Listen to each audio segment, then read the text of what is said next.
Hello friends, आज मैं लेके आई हूँ आपके लिए एमपीपीएससी का पेपर फर्स्ट का पार्ट ए, जिसमें हमारा यूनिट 2 है।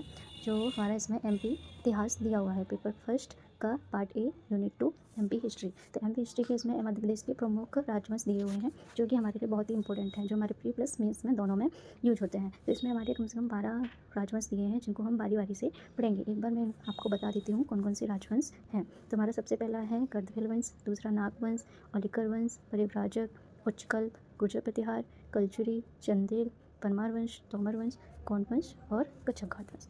तो इन सभी राजवंशों को हम बारी बारी से पढ़ेंगे। आज का हमारा टॉपिक रहेगा गढ़वाल वंश, तो हम आज इसको देखेंगे। ठीक है दोस्तों, तो हम शुरू करते हैं अपना सबसे पहला राजवंश गढ़वाल वंश।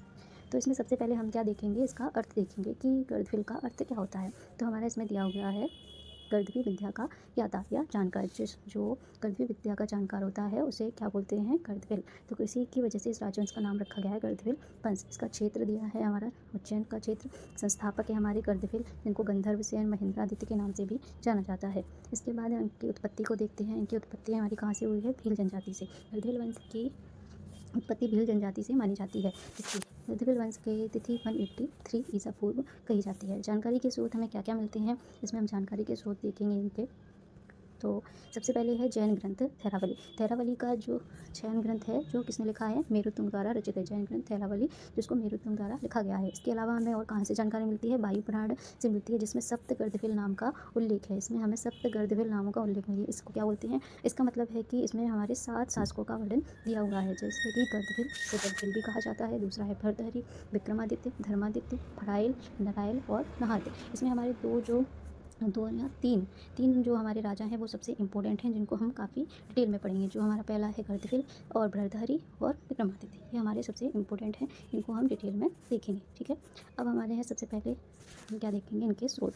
गढ़वाल वंश के स्रोत कौन कौन से हैं, कहाँ से हमें गढ़वाल की जानकारी मिलती है। तो सबसे पहला है हमारा पुराण। तो कौन कौन से पुराणों में हमें इसकी जानकारी मिलती है, वायु पुराण, विष्णु पुराण, मत्स्य पुराण और भविष्य पुराण। इसके बाद है जैन ग्रंथ। जैन ग्रंथ एक हमने कौन सा पढ़ा था, यहाँ पर पहले शुरू में पढ़ा था जैन ग्रंथ थेरावली। जो थेरावली किसने लिखा है, मेरुतुंग ने लिखा है। हरवंश पुराण से भी इनकी जानकारी मिलती है, जो किसने लिखा है, जिनसेन ने लिखा है। ये भी एक जैन ग्रंथ है। तो लोक प्राप्ति, प्रज्ञापति, ये किसने लिखा है, यति वृषभ, ये भी हमारे कौन है, जैन मुनि हैं।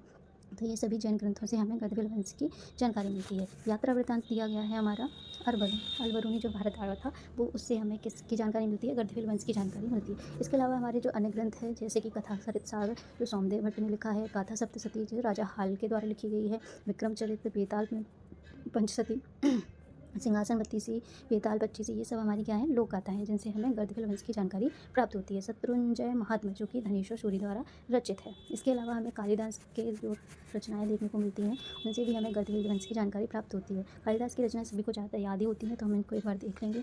रघुवंशम, कुमार संभवम, मेघदूतम, अभिज्ञान शाकुंतलम, विक्रमोर्वशी आदि से हमें गढ़वाल वंश की जानकारी प्राप्त होती है। तो ये हमारी जानकारी के स्रोत। इसके बाद हम अगली वीडियो में गढ़वाल राजा के बारे में विस्तार से पढ़ेंगे। तब तक के लिए नमस्कार। आपको वीडियो अच्छी लगी हो तो प्लीज़ लाइक करें, शेयर करें, सब्सक्राइब करें। Thank you.